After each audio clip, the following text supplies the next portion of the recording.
Hi guys! So today gagawa ulit ako ng first impression review.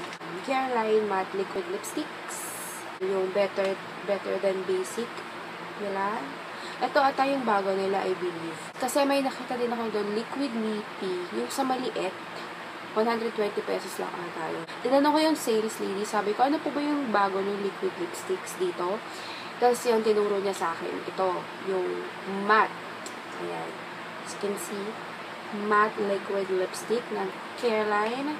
And it's only 195 pesos. Nabili ko siya sa SM. 195. Ayan. So, I got two shades. Upper hand and tutu. So, let's open.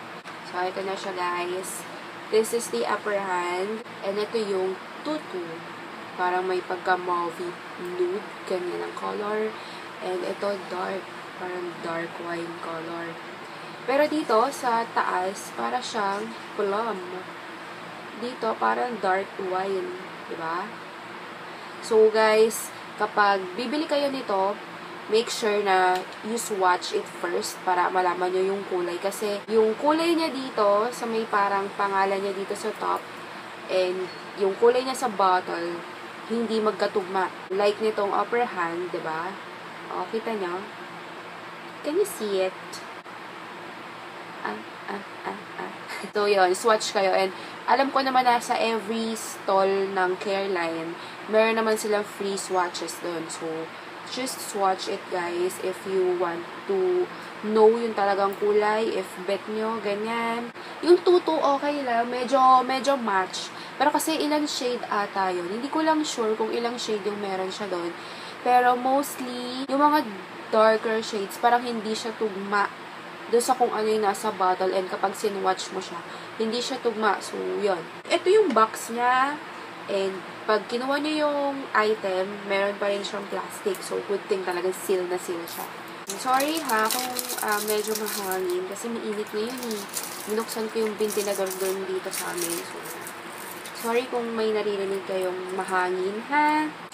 Here's the tutu, and here is the upper hand. I don't have anything on my lips today. Usually, naglalagay ako ng Vaseline, yung lip therapy. Before applying all my makeup, yun muna yung nilalagay ko sa lips ko, yung Vaseline lip therapy, para mababad yung product sa lips ko. Today, ang itatry kong color is itong upper hand.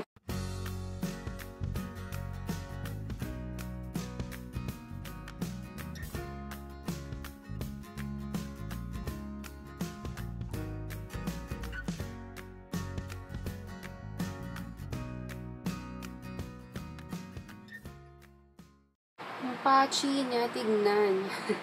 Tignan, no? Can you see it? Hindi pa maganda yung pagkaka-apply ko. Hindi ko alam kung sa pagkaka-apply ko yan, or parang yung dome, applicator niya, parang may matulis na something dun sa tip.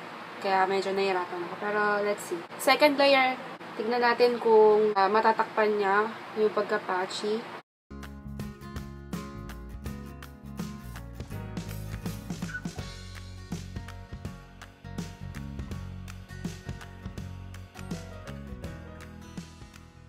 Okay guys, so this is upper hand. What do you think? Patchy, oh. Parang may kulang. Kahit second layer ko na, yung ina-expect ko na pagka-opaque. And yun sa color niya dito, parang ang layo, diba? Pero dito sa bottle, talagang madideceive talaga kayo pag hindi nyo siya sinwatch. Ita-test out na lang natin to kung gaano siya katagal sa aking lips. It is now 12:58. So, babalik ako later for my update, guys. It's now 5 p.m. And ayan na yung aking lips, as you can see. Medyo natanggal na siya dito sa inner part. Nakalimutan ko palang sabihin, guys, kanina na lightweight siya. Yung feeling niya sa lips. Pag ngumiti ka, ngiting-ngiti, hindi siya nagkakaroon ng crack dito. Hindi ganun yung experience ko sa kanya. And right now, medyo may nag-bleed siya onte dito sa baba. Tapos, kumain lang ako ng kanin, ng ulam ko pa sabaw yun eh. Sinigang na bangus, and minanamis na saging. Yun lang muna yung kinain ko. Medyo nag-fade siya dito, oh. Kasi dyan tumatama yung kutsara, di ba, pag kumakain. Babalik ako mamaya if may pagbabago sa lips ko. So far, okay siya. Wala naman akong nagiging problema sa kanya. And ngayon, 5 PM na and ganito yung itsura na kumain na ako. Pero hindi nga lang mamantika, masabaw. Pero sa malayuan, okay naman, diba? Pero pag nilapitan mo ko, tas nakita mo yung lips ko na ganyan, parang, Pero okay pa rin, diba? Presentable pa rin naman siya. So, babalik ako mamaya if may pagbabago, and siguro final update na rin dito sa lips na to. Okay. Ramdam niyo ba yung init ngayon? Ngayong gabi? Ngayong araw na to, my God. I have a special guest.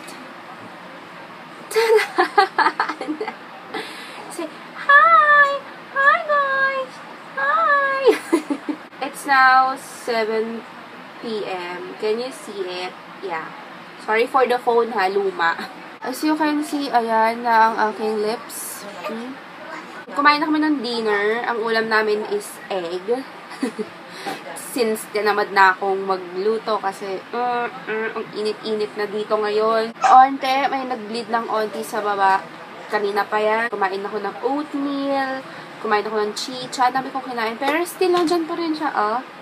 Yan nga lang, medyo malagkit na siya. And, ayan. Medyo nagta-transfer na yung sa outer part. But, yes! Andun pa rin siya. Pero, kung malapitan mo siyang titignan, sorry, yung lashes ko patanggal na. As you can see, yung dito sa inner, ayan, wala na.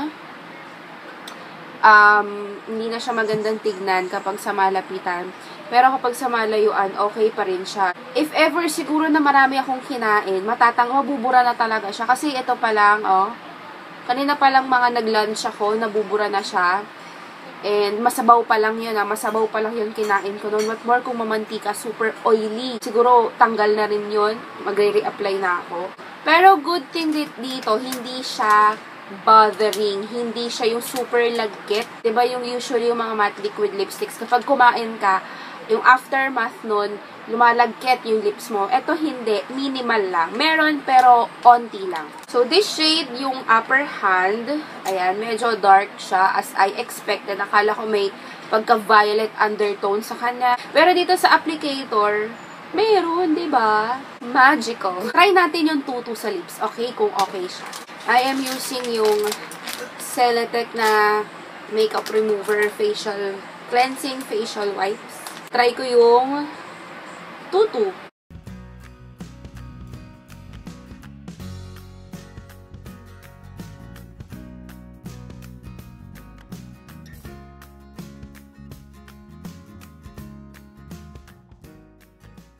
Ayan nyo yung tutu.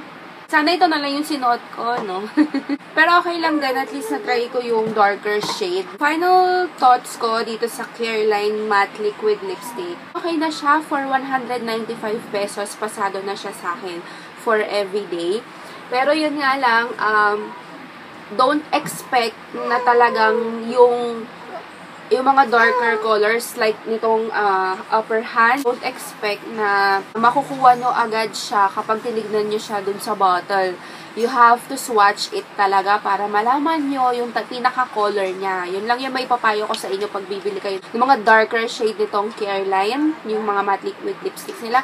Pero yung mga nudes like this, yung tutu, meron pa dun isa, Normcore ata yung pangalan nun. Basta, meron pang mas lighter or nude na shade dito. And maganda rin siya, sinwatch ko rin yun. Pero ang pinili ko na lang is itong dalawa, yung upper hand tsaka yung tutu.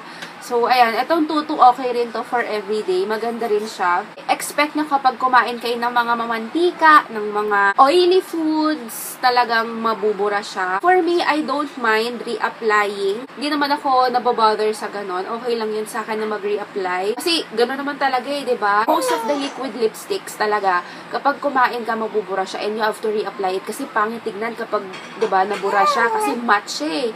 Diba? Unlike yung mga satin lipsticks, diba, kahit ikalat mo yan using your fingers, ang matte liquid lipstick, pag yan may nabura dyan, hindi mo siya pwedeng ikalat using your fingers, you have to reapply it talaga. So, for me, hindi yon bothering, wala akong problema sa reapplying. So, for me, okay siya.